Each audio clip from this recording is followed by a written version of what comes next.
Hello, everybody. Welcome back to Saints and Sages. My name is Shannon. The question today is, who is Saint Mungo really? Is that even his real name? Spoilers, maybe. And then, is Saint Mungo actually just a charity that tackles homelessness? Is it just a school? Is it a hospital in a Harry Potter universe? Who knows, really? Well, hopefully we know. They might know more than I do. But either way, we will answer some of these questions.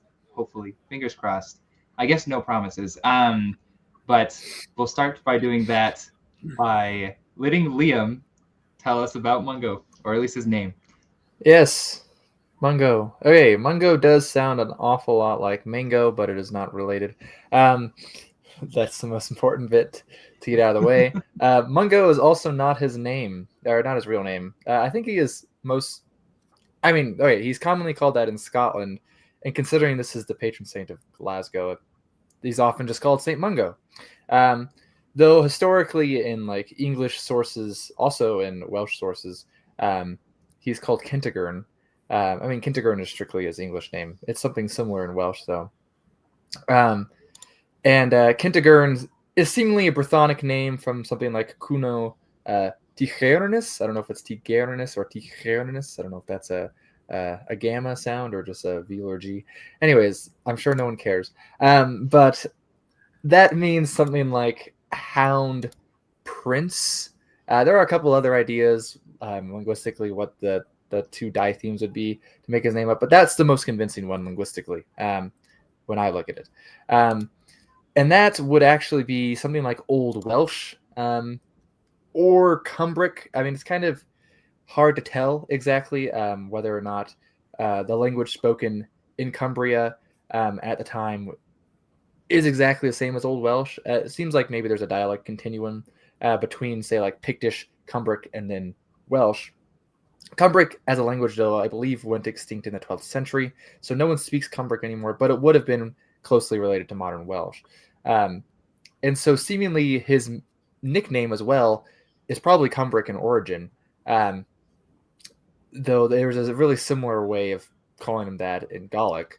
I think it's like Maho, I don't know, in Gaelic, but in Welsh, I believe you would have the it's actually V in modern Welsh. I don't know how it became that FV sound. In Old Welsh, it's a me sound. So like a me, hui. It's really confusing actually because what happens is the normal word for beloved. So this just means my beloved, me, ku essentially. Um, uh, the normal word for beloved is ku, but in Celtic languages, in particular in Welsh, you have these nasalizations. So if a word follows me, it gets nasalized. And the confusing thing is, it's actually a really difficult sound, and I'm not sure how to make it.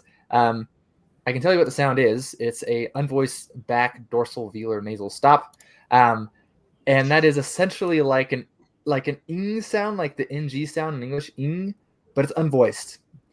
I don't know how to do that. I'll be completely honest. But that is where the in is coming from, right? And in English, that becomes Mungo because that just sounds better. We're not gonna make up. We don't have that sound in English, right? And even compared to the Gaelic, like we don't have that in English anymore. But again, his name is really just Kentigern, and Mungo means like my dear, essentially, my beloved, my dear one, kind of inserted in there. But he does actually show up with an Old English. His Kentigern name does as Kundier. But again, Kentigern, Mungo, two different names. I'll stop. Okay. Yeah, you're good. That was great. That was actually super interesting. Liam is our linguistic nerd, if you can't tell. But the or philological nerd. I don't know. Whatever you floats your boat, Liam. But the Shawn was actually our primary reader on this. He has some more hands-on experience with Saint Mungo, and he is our primary reader. So I'm mostly going to give it away to Shawn. You can, of course, ask us to participate when you feel up for it, Shawn. But Shawn is the guy with all the knowledge here for today, and maybe most days, but at least for today. All right, so we're going to travel back to the year 518. That's when Kentigern's life began. He was born in the village of Killaross, which is in an area of Scotland which is known as the Kingdom of Fife. And that's an area in eastern Scotland. It's kind of somewhat of a peninsula that kind of juts out across the river, the Firth of Forth, from Lothian, which is where Edinburgh is. So it's kind of this peninsula that juts out above Edinburgh. Kind of on the far east side is most famously St. Andrews. Very famous medieval cathedral built there. The relics of St. Andrew were brought there. But Kilross is at the complete opposite end of Fife, in the southwest corner, kind of near where the Firth of Forth really starts to narrow. So it's basically kind of across the river from the area where Edinburgh is now, is where St. Kentigern was born. So his mother was known as Tenu, sometimes Thinu or Tannoch. In recent times, she became known as Enoch, which is kind of a corruption of her name, especially from Tannoch. And in Glasgow, kind of in the heart of the city, there's a major square called St. Enoch's Square, which is built over the site where she was supposedly buried. And a church at one point would have been built over her grave, even though no church exists there today. So his mother was said to be a princess, the daughter of King Lot, sometimes known as Loth, or in Welsh, Liw. She was born in the Kingdom of Gododin in what's now Lothian. So again, across the banks of the river, the south shore of the Firth of Forth. Again, sort of where Edinburgh is. She became pregnant by Owen of Uren. And Owen was the son of Unrian of Reged, who was a king of a Brittonic-speaking people, which is kind of northern England, southern Scotland. So here we have two people of royalty, a prince and a princess, sons of kings, who somehow met and she became pregnant. So I think this might be where his name Kentigern came from, as he was from a kind of a princely, kingly line of people. The prince part of his name really makes sense here. So her father, there's a bit more legend surrounding Kentigern's father, even getting tangled up in Arthurian legend. He was in Chrétien de Troyes' Owain and the Knight of the Lion, and many other kind of chivalric stories that kind of came on later in time. There are a couple prominent theories as to how she got pregnant. One is that she was raped by Owen. Another is that they had a secret love affair while he was still married to his first wife. In that story, his wife eventually dies, and the two of them reconnect and get married. But the rape story seems to be the most commonly accepted, at least, especially in kind of ecclesiastical circles, by what I hear. And her father, King Lot, was so enraged at the fact that she was pregnant, he threw her from a hill trying to kill her. And when that didn't work, he put her in this little boat and set her adrift with no food, no oar, in the Firth of Forth in hopes that she would eventually die or starvation or drown. But she didn't. She made it across the river and ended up in what's now Culross. And Culross was an area where Saint Surf had a monastic community, and she was found on the shore by the monks, where she was taken in, cared for, and in Culross she gave birth to Kentigern. Some legends even say she gave birth on the spot on the beach where she had come ashore. And Saint Surf really became a father figure, a spiritual father and kind of a regular father figure to Kentigern. And it was Saint Surf who gave Kentigern the name Mungo, which he's, as Liam said, that's primarily what he's known by in Scotland. Though most other places he's known by Kentigern, but his pet name, Mungo, is almost always what you'll see in Scotland, whether it's a hospital, a church, school, anything else dedicated to him. So he was raised in this monastic community with someone who would become a saint. And when Kentigern or Mungo reached the age of 25, he began his own missionary career. He went down the River Clyde, an area known as Strathclyde, to where the city of Glasgow currently is. And he built a church there next to an extinct volcano and a burn. A burn is like a small river or stream. And it's on this site that there still stands a medieval cathedral that was built after the church he founded, but a 12th, 13th century cathedral still stands there on the spot where his first church was. He lived a very, very simple monastic life, really not indulging in worldly pleasures and comforts. And through his preaching and his living example, he began to convert a lot of people in what's now Glasgow. It wasn't Glasgow at the time, but in Glasgow and the areas around there. And he stayed there for about 13 years until anti-Christian sentiments really began to grow, especially by King Morcan in that region. And it was at this time that Mungo left the area and started to head towards Wales by way of Cumbria. And it was while he was in Wales that he stayed with Saint David, or who would become Saint David, who was the most prominent bishop in Wales at the time, a great evangelizer, a great teacher, and he would go on to become the patron saint of Wales. After staying with Saint David for a while, he moved on to Gwynedd, where he founded a cathedral there, where he was made a bishop in Gwynedd, and he ruled over that episcopal see for a while, until things in Strathclyde changed. A new king was on the throne, and he was more open to Christianity, so he invited Mungo to come back to Glasgow, where he had to flee from due to anti-Christian sentiments in earlier years. So at the cathedral in Gwynedd, he assigned St. Asaph to be the next bishop to succeed him, and he returned to Glasgow.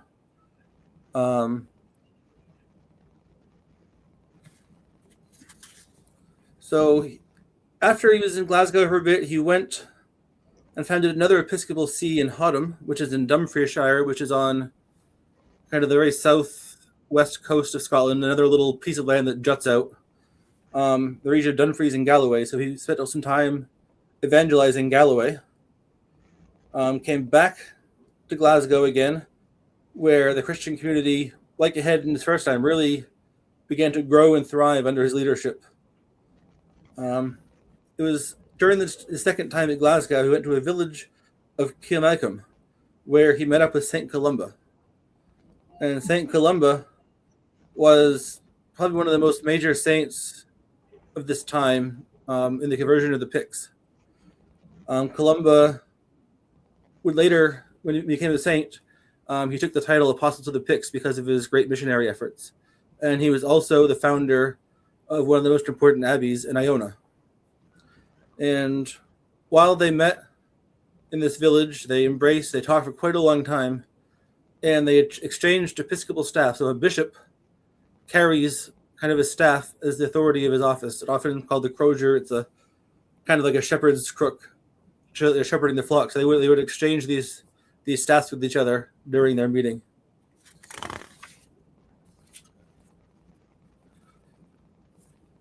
So later on in life, Mungo became quite frail and weak.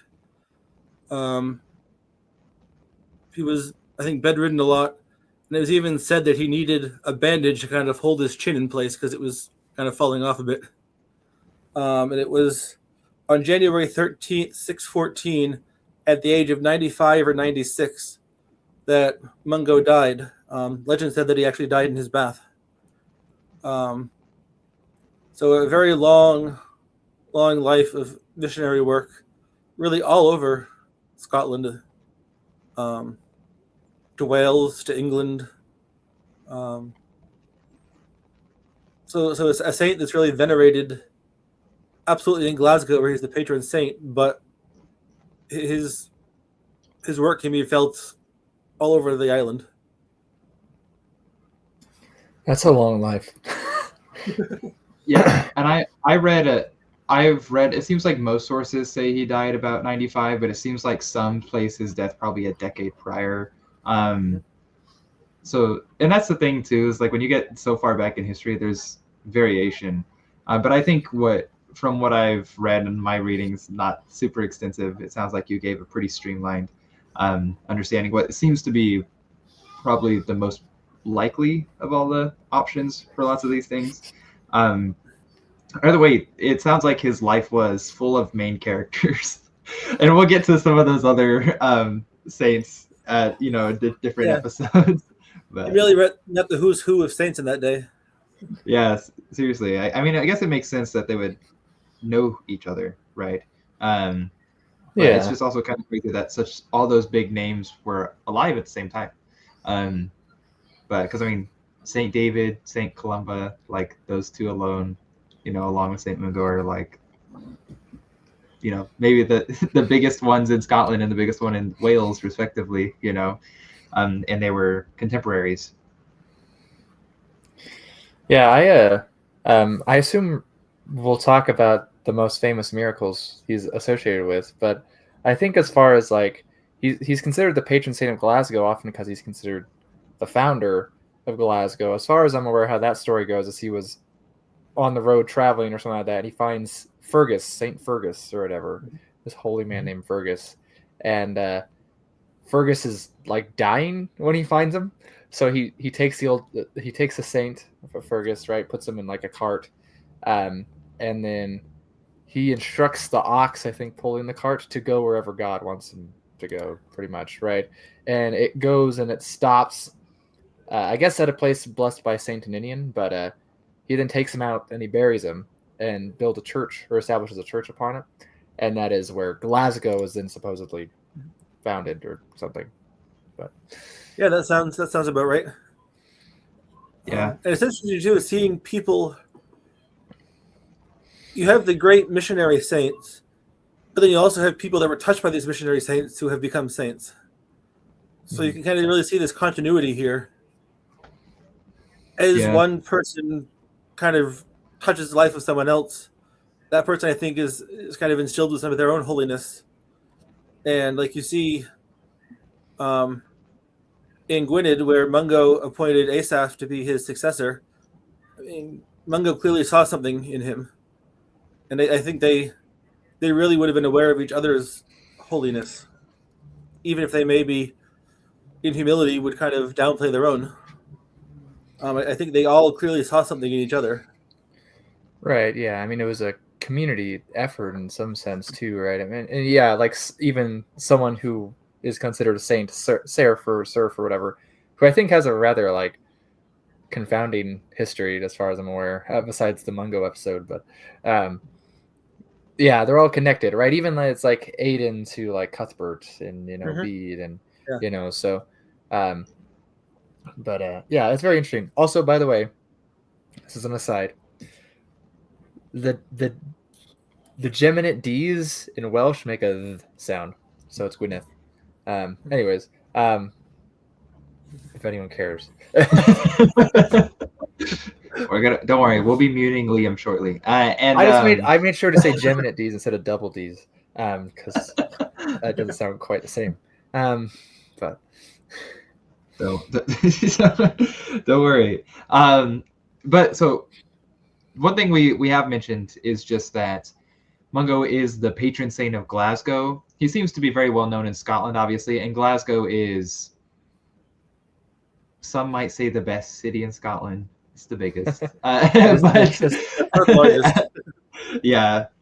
So it depends who you ask, really. I've never been to any city in Scotland, but either way, he is considered the founder of Scotland with that St. Fergus story and whatnot. And that is still seen. What's that? The founder of Glasgow. What did I say? Scotland.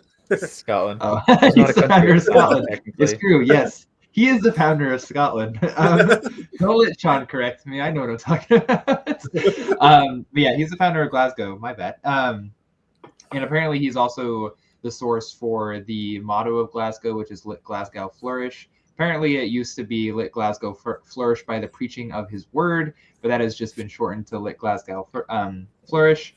And that's even on the code of... That's a loss of shortening there. Anyways. Yeah, but mottos are usually short anyway, so I guess I'm not surprised. I know. But the also on the Glasgow coat of arms, it's something I saw multiple places is that here's the tree that never grew, here's the bird that never flew, here's the bell that never rang, here's the fish that never swam. And so those are like 4 symbols of the city of Glasgow, but they're really 4 symbols of St. Mungo. And I don't know if you the guys coat want of to talk arms. about those. Yeah, the coat of arms is really all about Mungo. Mm-hmm. And we have to talk about the fish one. Kind of a bit of a description of it. You have St. Mungo at the top, dressed as his bishop with his crozier and his mitre. Mitre being kind of the pointy hat the bishops wear. And then you have those various symbols. You have kind of 2 salmon on the side of the crest. You've got a tree in the middle. Again, you have another salmon. And there's a bell kind of hanging from the tree. Any of you like to talk about those miracles, or would you like me to briefly describe them? I could talk about. I mean, I guess I could talk about maybe 1 or 2 of them, because 2 of them are from early. So he's pretty much a student of Saint Cerf, living the monastic life in Fife. And essentially what it sounds like is that Saint Mungo was like the teacher's pet. Like he was the favorite student of Saint Cerf, and lots of the other students were jealous of this. And so 2 of the miracles associated with Saint Mungo kind of stem from this jealousy of others who pretty much did wickedly, and Saint Mungo was able to turn it back into something good. The first one, pretty much during his time in the monastery, he was left in charge of the holy fire, which burned in the rectory. And pretty much his job is to ensure that the flame was not extinguished during the night. And however, at one point, pretty much because of this jealousy of his peers, they put out the fire and hoped that Mungo would be punished for it, essentially. And when Mungo awoke to see that the fire had been put out, he went outside, collected frozen branches. I saw both. Some said oak, some said hazel. But either way, he collected frozen branches, and with the frozen branch was still able to ignite the fire thanks to his prayers, essentially. And it didn't go out, of course.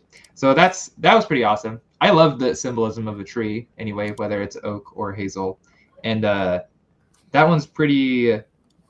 I feel like we see that one reminds me of, like, the Hanukkah oil, in the temple, and I guess Second Temple Israel and stuff like that. So that one seems kind of familiar to me just because of some similarities with that. I don't know if this is like, and maybe the more I study saints, maybe it is a relatively common one, as fires being rekindled and stuff like that against the odds. Perhaps when they shouldn't, right? Naturally speaking. But there's that one for the monastery. The other one, which seems to be a pretty popular representation of Mungo as well, is the bird. More specifically, the robin. I don't know if one of you guys want to talk about that, but there's a modern mural of St. Mungo in Glasgow that's like he's made to look contemporary. Like he's got a stocking cap on, and but it's supposed to be St. Mungo, and he is depicted with the robin in that one. I actually really liked it. I might throw it up here, So. Yeah, I've also seen a good piece of art that's recent by I'm trying to remember the artist's name. I shared it with Shawn, I believe. But it also depicts Mungo with the bird. But Wayne Reynolds, that's who it is. He's the guy who did a bunch of Pathfinder art. Yeah. Really? Well, do you want to talk about the bird, Liam? I don't know anything about the bird. Well, actually, okay, that's not true. I know the very basics about the bird story. Essentially, is that these fellow students of his, as far as I'm aware, right, maybe novitiates or whatever, kill the bird, and Mungo brings it back. That is like, the most basic version of it, I'd imagine. But yeah, I mean that's I don't know much more than that. But it was, so the bird was not just any bird; it was Saint Cerf's pet bird. Pet robin, and again they were trying to get him in trouble with Saint Cerf, and so they killed the bird hoping to put the blame on Mungo, and Mungo however took the bird in his hands and commanded it to live to which the robin immediately sat up and began to sing. So I think that's lovely, honestly. Oh, that is nice. I like birds. Right, so here's the bird that never flew. Here's the tree that never grew. We have those two covered. Now here is the bell that never rang. Well, this bell did ring. During St. Mungo's time in Wales, he went on a pilgrimage to Rome, met the Pope, and while in Rome, he received a bell that he brought back with him. And it was a bell that was used in services of the church to mourn the dead. And it really became, the bells really became a center of Christian life in a lot of churches. It's what called people to worship. I remember there's a song, a French song called Les Trois Cloches, the Three Bells, and it's about how the bells are really at all the important events of their life. So you ring the bells when a baby is born, you ring the bells at your wedding to celebrate, and you ring the bells at your funeral. So this is the bell, I think, really just symbolizes just that continuity in life. So it really became a symbol of him. And while the original bell no longer exists, a replica was made in the 1640s that you can still see in Glasgow today. Do we know when it disappeared? Was it like during the Reformation and all that jazz? Or I'm not positive, but if I had to guess, it would probably be sometime around then. That's what a lot of things. Relics disappeared. Also, the holy items disappeared. So it would make sense. Right. Scotland got it really rough during the Reformation. I think we talked about Revel last time. So. Yeah. Well, yeah, I mentioned St. Andrew's Cathedral earlier. Right. That's basically a pile of rubble with a couple of random walls and towers intact. Yeah. Glasgow Cathedral, actually, though, was, I think, one of only two cathedrals in the UK, or at least in Scotland, I don't know the whole UK, but at least in Scotland, that remained pretty much untouched during kind of the really violent times of the Reformation. The other being St. Magnus Cathedral up in Kirkwall in the Orkney Islands. Interesting. And so they respected their patron saint, unlike Henry VIII did not respect Edmund, who we talked about last time. Yes. But I guess there actually was a mob. The story has it that there was a mob coming to Glasgow Cathedral to destroy it. But groups of local merchants banded together and kept them off. And the cathedral is, I've been there, it's still in beautiful condition, still an active church. Supposedly the relics are still in the crypt. There's a shrine to him there. I venerated his relics there on 3 different occasions. So it's still very much alive, where so many of these cathedrals and monasteries are just a pile of rubble at this point. Yeah, it's quite sad. I remember when you were there, would it have been last year or the year prior? Nope, year prior, probably, right? Prior. Yeah, year prior. 24. It's 2026 now, guys. Happy New Year. But the it would have been about summer 2024. Is there any more detail you'd like to go in about that? Because I don't think there's still going to be too many people we're going to talk about here that we've actually had one of us be there and go to the monastery where they're kind of the big deal, or church cathedral. Sorry. Yeah. So when I spent a month in St. Andrews, and out of anywhere I've been, I traveled to a lot of different places around the UK on my trips over there, and I think St. Andrews really hit me as the place where I think the Reformation is most visible. There's the cathedral, which is in absolute ruins. The bishop's palace, where he was murdered, is in absolute ruins. There are monuments all around town. So and so was killed here. This Protestant was burned here. This priest was killed here. And if you really see the destruction that happened during the Reformation, at that point, the relics at St. Andrew were lost. Which that was, I think, one of Scotland's most prized possessions. People came from everywhere to the cathedral to venerate the relics of St. Andrew. Thanks be to God, some relics of St. Andrew have been since brought to Scotland, and they can be seen and venerated in Edinburgh, in the Catholic Church there. So it's such a blessing that, despite Scotland's patron saints' relics disappearing into the abyss. Who knows where they ended up? That in recent years that's been fixed and that's been healed, and Scotland's patron saint can still be venerated in that way. Yeah, I didn't know We that. have his I mean, I knew cross on about. a I salt didn't. fire. Yeah, I didn't know if there were any that had been brought back. I mean, it'd be nice if St. Andrews. I don't know actually. I know some people say that maybe it should be like a monument to the past, but part of me thinks you could rebuild it. I would be partial to say perhaps I would prefer if the relics of St. Andrew were at St. Andrews. And that there was a home for them there, but that's me. I'm sure there's arguments to the contrary as well. But either way, they at least, they still have St. Andrew's Cross on the flag. Thanks, Liam. But until they get rid of that flag too, I don't know what they're doing. But did we want to talk about perhaps the most well-known of the miracles associated with St. Mungo? We have to. Okay, but not have me. at it then. Well, I mean, I could. I know the bare bones version, right? Right. You don't want to hear me say these names. So right. That's the thing. I am the linguistic-minded one, but I am not very well. Have at it. So you have a Queen of Strathclyde or Oakclutz or whatever, which is Longquideth. I don't know. And she was suspected of infidelity, right? With the king, Ruderich. I don't know. He's got, depending on what language you're looking at, his name is spelled differently and sounds different. Anyways, and so he demands essentially to see her ring, which he is trying to catch her out, right? But he's like, "Oh, you've given it to your lover, right? So let me see your ring. Make sure like you're still faithful to me."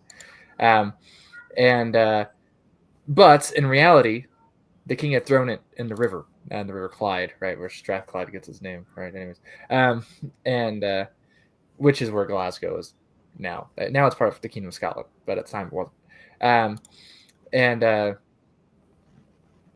So then faced with this idea of execution, right, she appeals to Mungo, who is a local holy man, of course, right, who orders a messenger to catch a fish in the river. And catching a fish, they open the fish, and the ring is miraculously found inside the fish, which allows the queen to clear her name. And that, I would say, is probably the most famous miracle story associated with Mungo, as far as I could tell. Yeah, that's a very good summary of the story. I mean, that covers all the points. And right there in those 4 miracles, we have the coat of arms of the city of Glasgow. So yeah, that coat of arms was granted to the city in 1866. So even long after the Reformation had got hold of things, people still thought of Mungo. People still looked up to Mungo and held him in such a high regard that pretty much the entire seal of the city is about him. There's really nothing else around on that seal that is about anything else except Mungo, his image and his miracles. It'd be nice if we had that in America. The local holy man is the person whose stuff is featured on, flags and whatnot. It'll be the local seals. Richest man. Yeah. Just the dumbest for the sake of it. We'll find the dumbest man locally. That one seems easy. I guess I would not be surprised why that one is the most well-known, I guess, of those last miracles. It kind of makes me think of, the fish with coin in its mouth for the temple tax in Matthew, a chapter in Matthew. I'm trying to remember, it's 16 or 17 maybe. But so it's kind of reminiscent of that. Fish is also, I think, just a symbolism of Christ. But either way, it is really interesting. I mean, I know obviously he's not necessarily the patron saint, like the original patron saint of England, like St. Edmund was. And Glasgow is probably never on the mind of any American like us, generally speaking. But it's a regionally important city, and I've heard a lot of nice things about Glasgow. One of the not nice things is perhaps the Glaswegian accent. I know, but I'm just giving them a hard time. I have a hard time understanding it. It can be a tricky one to understand. Yeah, I just can't. I don't think.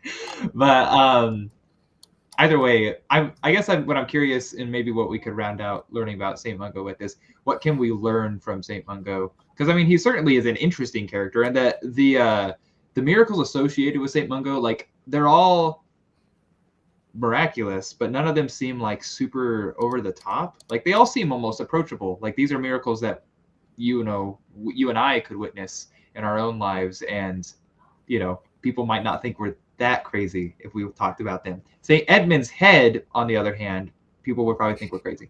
But St. Mungo seems a little bit more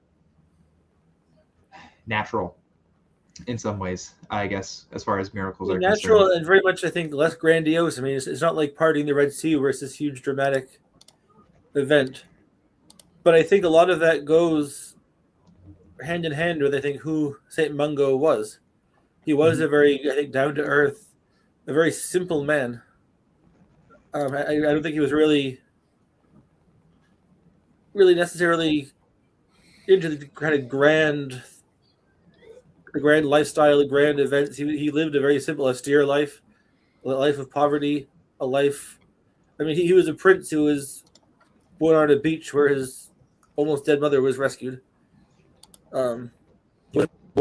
Like many of the royal saints were. Right. He was born into poverty in a monastery. Yeah, that's another dichotomy there. That's another, like, Christ-like connection there. Christ was a king born in a cave or in a stable, and we have a prince born on a beach. Very unflattering, right? Unbecoming, very, like, condescending. But in a humble way. That is, I think, Christ-like, and I can appreciate that. I can really appreciate that, actually. So the more we talk about it, I keep pointing out these, like, biblical or, like, Hebraic connections that I'm realizing. And I don't know if these princess. Mary is the line of David, right? So, anyways, right, yeah. But it's like there, and I don't know if those connections that would make it obviously tied to Christ were done on purpose, or if that's just simply what he is, right? And he was a Christ-like man. So yeah, I mean, if you're really, taking these miracles to be true works of God, I mean, it wasn't the saint who did any of these; it was God working through them to perform these miracles. So any of these miracles having a connection to God, I mean, they came from God. Right. They came from Christ. So it makes sense that they would mirror things in Christ's life. I mean, they're all teaching points too in a lot of ways, right? I mean, like a lot of these saint stories, and because you can definitely question when you look at some of these saint stories, you can definitely question, like, the historicity. Like, did this even happen? But in some ways, it's like, it doesn't really matter so much if it happened, because it teaches truth. And I mean, it is liturgical in a sense. It's for wisdom and for salvation purposes. I mean, so, like, it doesn't. I mean, Saint Mungo is so old that, I mean, it's really hard to tell anyways, because, I mean, the 6th century was a long time ago. I mean, he was probably alive when a historical King Arthur would have died, right? If King Arthur was alive, right? And he would have been in the same region, actually, according to someone like Andrew Breeze. But that's not really here nor there. But I do actually have one more connection with Mungo. I don't know if you guys are aware of, and that is with the madman Laloken, or La Leaken, or whatever. He's got his name spelled a few different ways. It comes in some, like, medieval sources concerning Laloken, which I think is Llachloch or something like that in Welsh, in Kentigern. And Laloken, or whatever, is actually this figure that is assumedly making up the part of the character who seems definitely to be a composite of Merlin from Arthurian myth, actually. Laloken is this madman of the woods. That's where that aspect of Merlin comes from, is from this seemingly historical person who actually had an interaction with Kentigern, with Mungo, for like after his dealings in this battle, which I'm not remembering the name of what the historical battle is. It's Arfderith.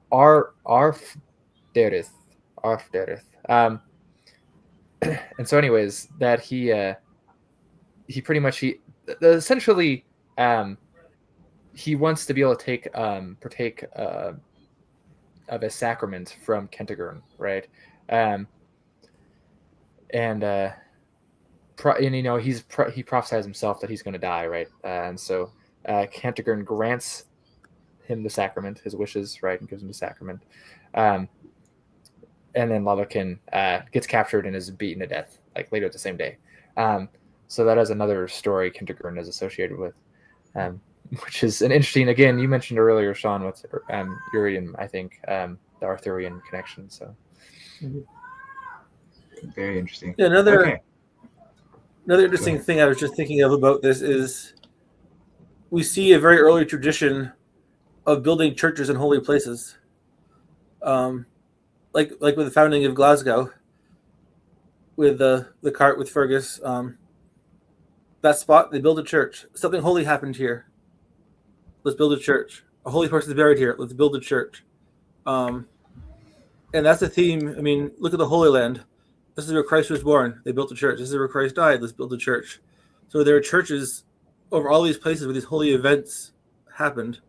And the same thing happens all around medieval Europe, all around what's now the UK. A holy person lived here. Let's build a church. A holy person is buried here. Let's build a church. And these churches themselves become places of pilgrimage, whether small or large, but many of them, like Glasgow, grew to be a major cathedral. Because someone built a church in this holy place and people kept coming. Right. Yeah, and Glasgow's we mentioned it already, it's the biggest city in Scotland. It's never been the capital, funnily, and it was never even the capital of Strathclyde. So essentially it was not a very important place in some ways, right? It was but you're right, it was just a holy from Glasgow. Yeah, right. I mean, there were several places that are capitals of Scotland, and it was literally never Glasgow. You have like Govan, and I'm forgetting, I think Dumbarton, and those are right across the river. It's like, so Glasgow was always, I mean, while it may have been large, it was never administratively that important compared to some of these other places. Yeah. Scone. I don't know how you say that. I think it was Scone Palace. Yeah. So never Glasgow, but still important, right? It pretty much goes from nothing, right, because of Mungo, to something very big, like we said, largest city in Scotland. So I mean, we see it in Russia too. I mean, a single monk goes out and lives alone, and then before you know it, a whole monastic community grows around him, and then a whole city grows around that monastic community because people are drawn to these holy people, these holy places. Well,